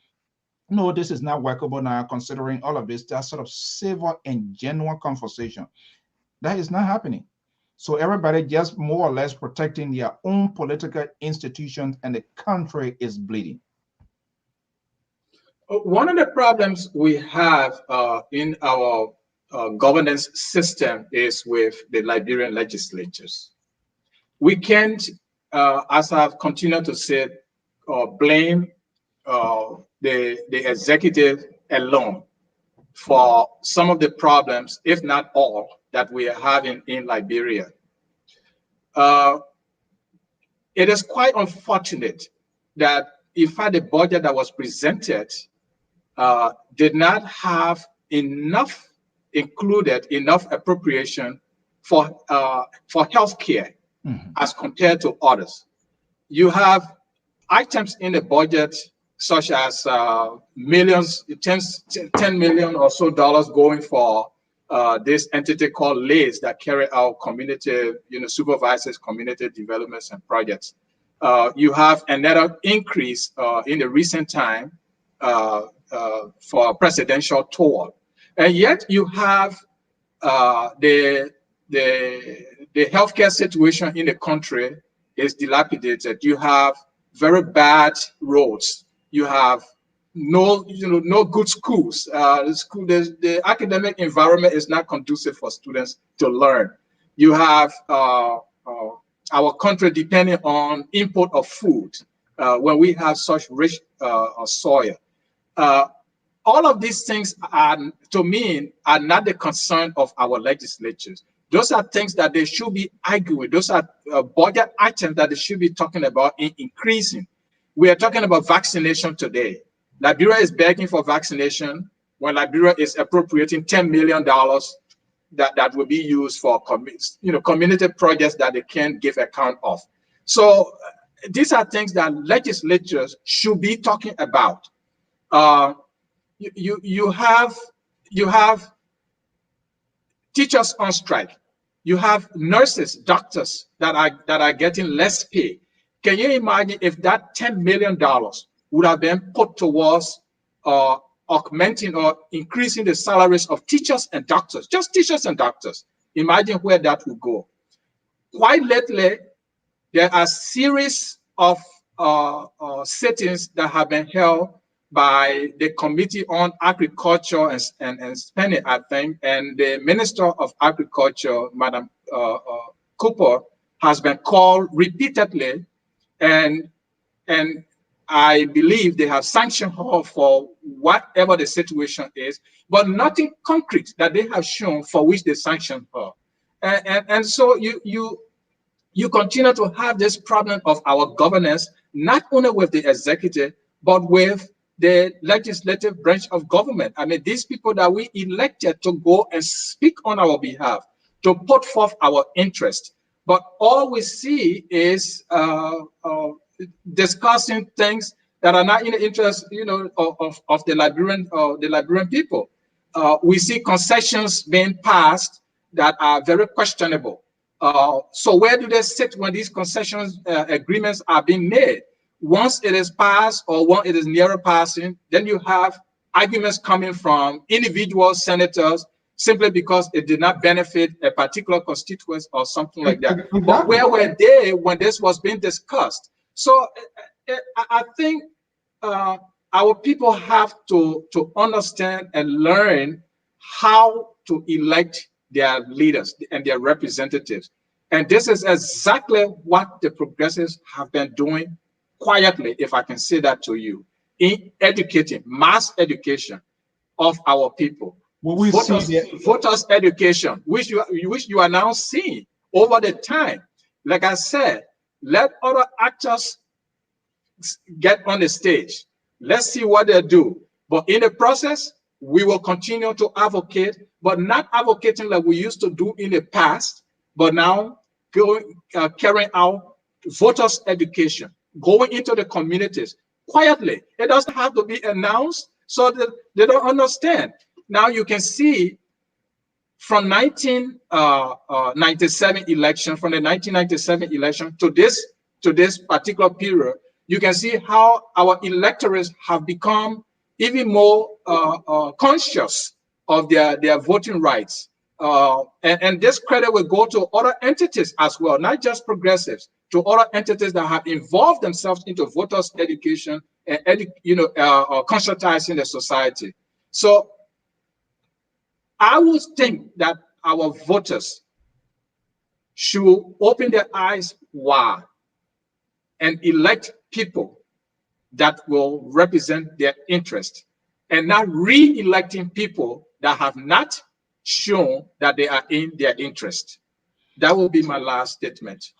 Ooh, okay, Walt, it's always fascinating to have people who knows it all with the expertise.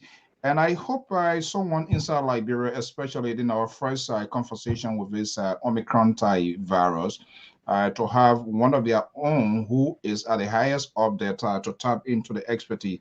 Ghana reporting a case, the possibility, most likely, I'm getting nervous for my country, for Liberia, Nigeria. Do we have a closed border? No, we have an open border. Can you contain people not to come? It's just not possible. People going in, out by land, sea, air. So we are in big time trouble. Dr. Dougbeh Nyan, one of Liberia founders, scientist and advocate, I want to thank you so much always for your making yourself available despite with the business schedule. But it's the same way of giving back to the country. So one good thing, when they not call you, we here with LPR, we always hang on to your phone. I have always gone back periodically to help at the university. No, you always go, but we want people that are in authority to say, hey, we need you. Can you come and render these services, set up this thing? Because that has been the history, your history and other history, to go and help, and not just only help, but to teach them so that in your acting it can be done. And if they're not doing it, it becomes trouble and headache for some of us, because why? Other people who maybe cannot get to you guys directly to call, or where is this man here? Why they can't call this person here? But we have to come out to get this here out. Is there any final word before we let you go? The COVID-19 is still raging, and I will admonish our citizens in Liberia, in West Africa, on the continent of Africa, and the world that are listening to take that seriously. Please get your vaccine. Please wear your masks. Please don't gather in crowds because you don't know who is vaccinated and who is not vaccinated. Please wash your hands and sanitize your hands. These 4 measures are very important. For those of you Christians, we have the 10 commandments and we pray and live up to those. And for our Muslims and other brothers, we have similar commandments from God in the Quran and other places. And so I did develop and design this simple 4 commandments of COVID-19 prevention. Thou shalt wear your mask, thou shalt get your vaccine, thou shalt wash and sanitize your hands, and thou shalt keep your 6-foot distance. If you do these things, we will be able to curb this pandemic and bring it to an end. Thank you very much. Well, folks, you heard it directly from the horse's mouth, not me. It's from the experts, someone with the know-how, with the technical know-how, giving this advice. Tell your neighbor, tell someone, if you have not been vaccinated, you have the opportunity, the vaccine is available, go get it. You don't want to have a obituary conversation. Dr. Dougbeh Nyan, I want to thank you so much for your time, for your expertise, always making yourself available right here on the Liberia Public Radio. Thank you so much, and we say thank you for the services, man, humanity, and the world things that we do. We are proud of you. You represent not just yourself, your family, but you represent Liberia. That, of course, I know. I want to thank you so much for your time this afternoon. You're most welcome. Thank you. All right. Bye-bye. Well, folks, that's how we're going to have it. That's the man himself, one of our Liberia pioneers, Dr. Dougbeh Nyan. He's a biomedical researcher, scientist. He's based right here, always in and out, doing what he loves. It was what a fascinating conversation. So I want to thank you so much. Every good thing must come to an end. That's how we're going to let it go here this afternoon.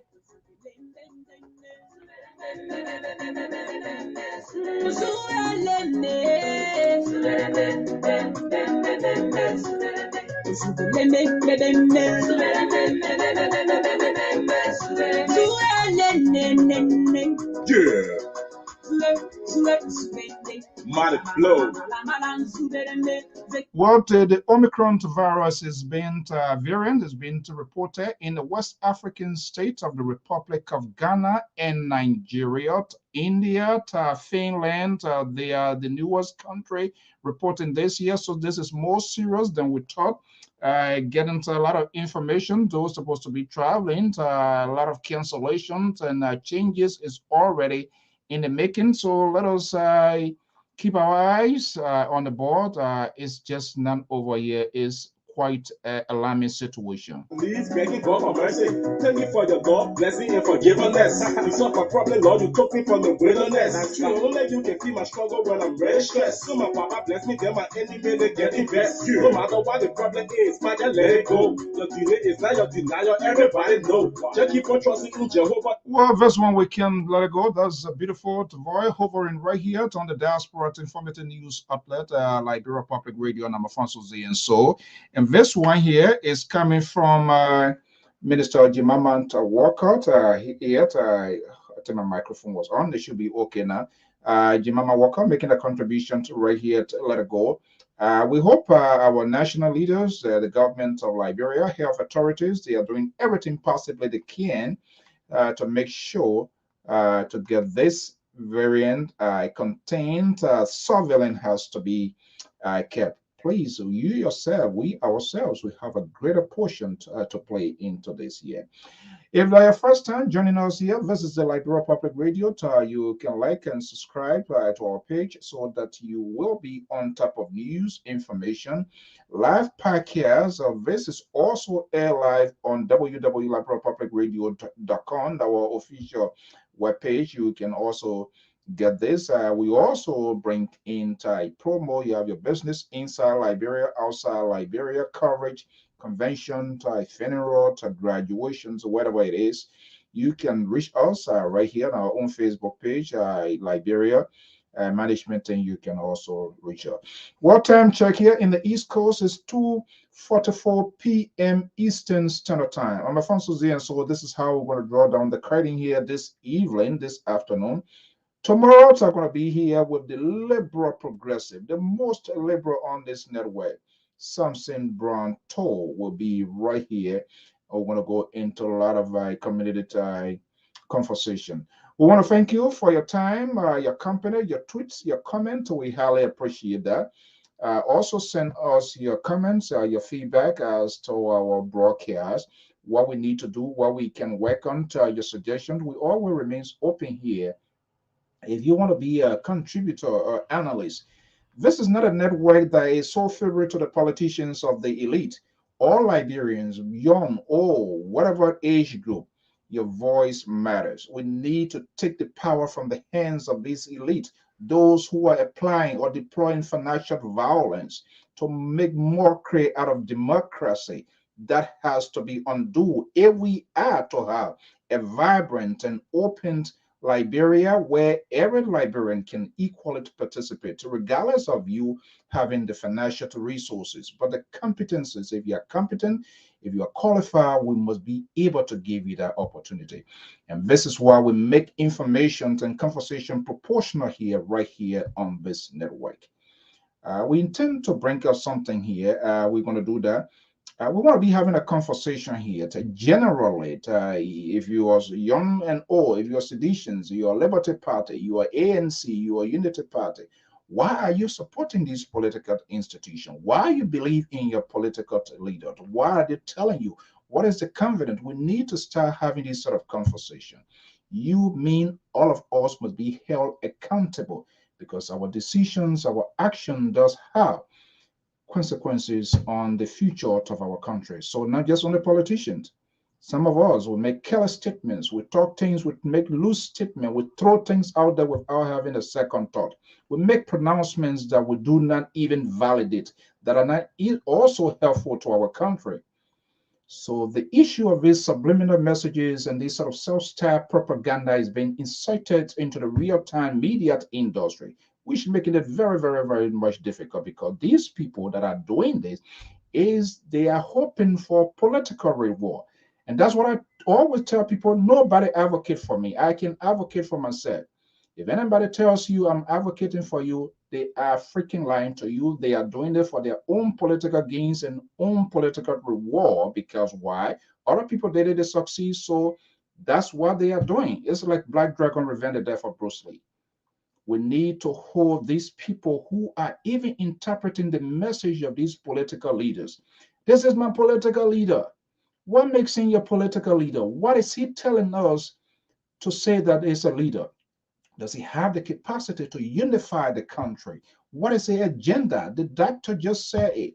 These people are not telling us anything. They're no different from what we have now. Until Joseph Boyka, Alexander Cumming, as far as I'm concerned, and other folks, Kasser and other people can come and tell us precisely the future, what they have in mind for our country, what they actually to represent, what are they bringing to the table. We need to know the people that are surrounding them, their political temperament, their political maturity, because some of these people, they are horrible. That speaks to the volume that if they also take state power, they will behave the same way what is happening now, which will make no difference. Then what is the essence? So what we are seeing here at LPR, all of us, including we sit behind the microphone, things that we say, things that we taught, it also have consequences on our country. But we need to have a civil and neutral conversation for the good of the country. Until that can happen, it doesn't matter. You take Barack Obama, Hillary Clinton, Bill Clinton, you put them together and make them president of Liberia, we will not go nowhere. I'm telling you. We need to have a genuine conversation for our country. Until then, folks, have a pleasant, pleasant afternoon. By God's willing, tomorrow we're going to be back here with the liberal progressive, Samson Bronto. Have a pleasant, pleasant afternoon. I'm suffering, lying in the hospital, suffering for all kinds of sickness, Lord. Lord, help them. That sickness that devouring you, I say, let it go. The barrenness, pack your load and go. Living the life of godlessness, let it go. I say, you spirit of suppression, let it go. Spirit of denial, spirit of depression, let it go, man. Oh, I'm tired. I can go and go. If you're picking, take your chemo. Let it go. Samukai debacle must be handled through the legal path. The governance of Liberia continues to face chronic headwinds of the culture of impunity, lawlessness, and acts of vigilantism in all sectors. The attention of African Star is drawn to the unfolding event of the use of the unrestrained authority of a traditional secret society in the administrative district of Lofa County in northwest Liberia to challenge the authority of the central government in an electoral matter which is before the Supreme Court. The matter involves the mishandling of the corruption case of former Liberian Defense Minister and senatorial candidate Mr. Brownie Samukai, who was found guilty of misappropriating and illegally withdrawing pension funds from the account of personnel of the armed forces of Liberia. African Star has long held that the matter, which is in a state of perpetual limbo, was initially bungled when the electoral body, the National Elections Commission, the NEC, through dereliction of his duty and sheer incompetence, failed to properly vet Minister Samukai and confirm his eligibility for contest in senatorial elections, which he won. The Supreme Court of Liberia, the judicial institution of no appeal, which subsequently weighed in on the matter, further complicated the outcome of the case by acting as a lower court when it stipulated made-up conditions for avoidance of application of the full consequences of the conviction of Mr. Samukai. African Star does not tolerate any form of corruption and misapplication of the rule of law, but continues to express concern about what appears to be a violation of the rule of law in the Samukai case because the country's highest court judges injected themselves in a case of gross negligence on the part of the National Elections Commission. African Star believes that it appears that the Supreme Court's sanctions against Mr. Samukai are being made up along the way, and this is wrong and unlawful. Furthermore, the Justice Ministry and the National Elections Commission should have faced sanctions at the highest level for failing to conduct their due diligence instead of rushing to the Supreme Court to cover up their malfeasance against Minister Samukai, whose corruption case was prosecuted by the Justice Department.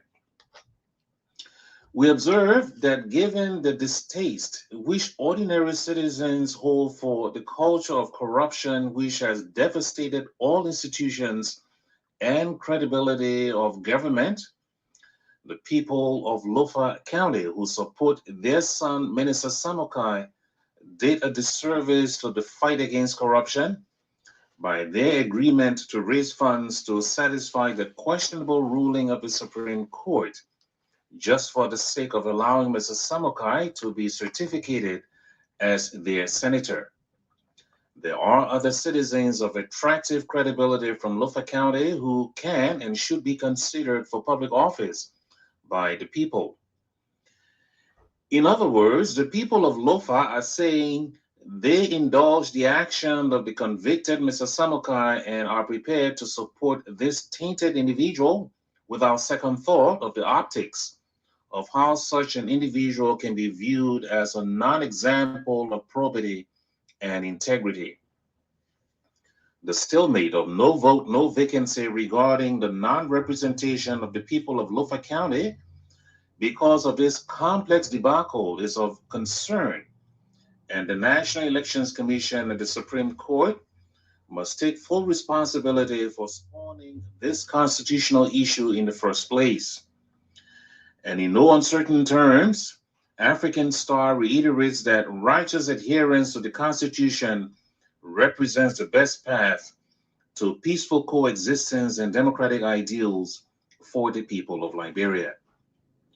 Lawlessness and acts of impunity by any segment of the Liberian society are intolerable, and we urge traditional secret societies from Lofa County to redirect their concerns through the Ministry of Internal Affairs and refrain from the disruption of commerce and law and order until the matter is resolved. As it stands now, the Supreme Court is saddled with too many cases which have not been sufficiently tested, and final decisions, like in the Samukai case, have left Liberians and the people of Lofa with more judicial harm and disunity. Additionally, African Star warns that the use of or the appearance of the use of the Supreme Court by any government to injure, bar, and suppress its opponents is offensive and must be openly challenged.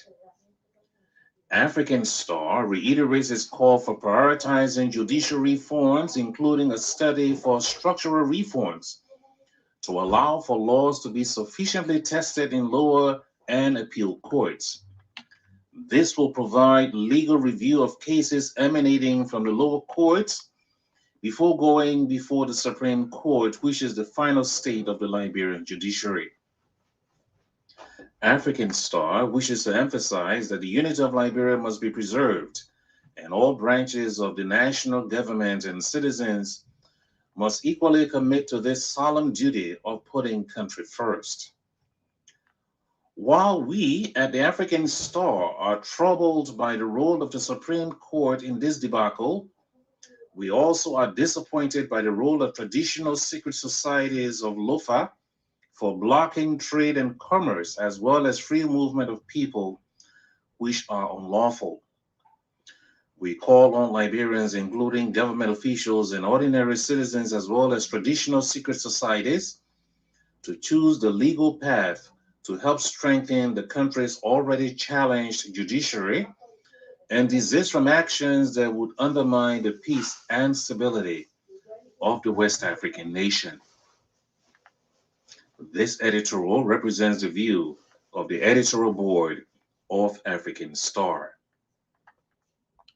Okay, that's the special commentary there by our sister network. That's the African Star Liberia on the print media right here in the USA. That's their views and opinions on things that are happening in Liberia. Liberia needs help. Country devil jumped from in the bush, under the hut or whatever, and took the town. It's just ridiculous. Instead of them going through the system, the commentary, it just explains it as perfect as it should be. In as much the system has been polluted, but the people also compromise the system. What they should do, they didn't do it. They're supposed to take NEC to task. It would to provide free consultancy. If you know very well someone is a criminal, whatever the reason it is, and you satisfy that person to contest into a process, that itself, you aided and abetted the system. You didn't do it. Where are we? I doubt it, because now there's a hook on it. There's a hook on the system. I feel bad for him because Minister Samuka is being used as a sacrificial lamb in this whole thing here. So the possibility of he getting a seat, I don't see it. I don't see it, because once that hook has been put on you, that liability of criminal is very, very hard to undo, because that's a high profile seat. and a mistaken from his defense team, instead of allowing a jury trial system, they decide to do a bench. So obviously, the judge decide, instead of having a jury system, maybe out of 10, 7, 8 people, they were going in there to debate. But that's what happens. These politicians, if they can find people who will advise them to be honest to them and decide to take people that they want to hear the kind of son, with all of the same thing with these political leaders. They only want people in their proximity, people that we agree with them, someone that will raise their finger and say, no, let's do it this way. Let's give you a second thought. Tomorrow we can take a final decision. They don't. Now you're having devil. So anytime anybody there's any issue, court decision, one other the group for Grand Gideon, the devil that will come outside. Sando, the devil that will come outside. What sort of country is that? It doesn't make any sense. It doesn't. Go through the process. Make sure the case come to a full conclusion. You doing it in Lofa, that is not going to help. It's not going to help. People need to start putting on their thinking cap for the good of the country. You don't even go and do anything for it. You go there 1, 2 hour, 3 hour, they come, you get it from there. So what the heck you're there disrupting children's schools and other businesses? It doesn't make sense. It's so stupid. People need to stop doing that. Go through the system, sue that NEC in the first place, because NEC knew very well that here, this man here is so, and they went ahead to satisfy this person to contest in the election. People you're supposed to take tax with, you're not taking tax with them. They're just a ministry. They're sitting there making fun, acting crazy. Making Liberia be like a banana republic. So the spoiling of that country is everybody acting crazy. Like every hell is breaking loose. Anybody can get and do something. They were supposed to dance at a feast, at a party. Now you come in, you blacking children. Because I talked to folks the other day from Lofa. They can't even, the children, when they were there all day, they can't go home, the gas talk. Superintendent for Lofa went say he can't enter and all sort of stuff. Where is the end point? Where's the solution now? Has it solved the problem? You need to find a right route to address your issue. The court system must be polluted, it must be compromised, it must be challenging, but make sure you pressure those people that needs to be pressured so that the case will come to a comprehensive conclusion. NEC, the Ministry of Justice, created a scenario here. Who told you say people can sue NEC or people can sue the Ministry of Justice? They're not taking the right approach. His lawyer screw up. They should allow that process to have gone on a jury trial. Instead, they decided to do a bench trial. The bench trial is dominantly presided by the presiding judge of the case. So you left that case along with the man. Instead of having a jury trial where they are going to be selecting people, and who knows, out of the 10, 15, they will argue, and you could potentially have gotten the voters to vindicate you or something like that, but you didn't do it. And country devil come outside, can't do what? We have all the country devil, and then when gunfire, everybody went helter scatter. Where were they at the time? They need to stop that nonsense. Have a pleasant day.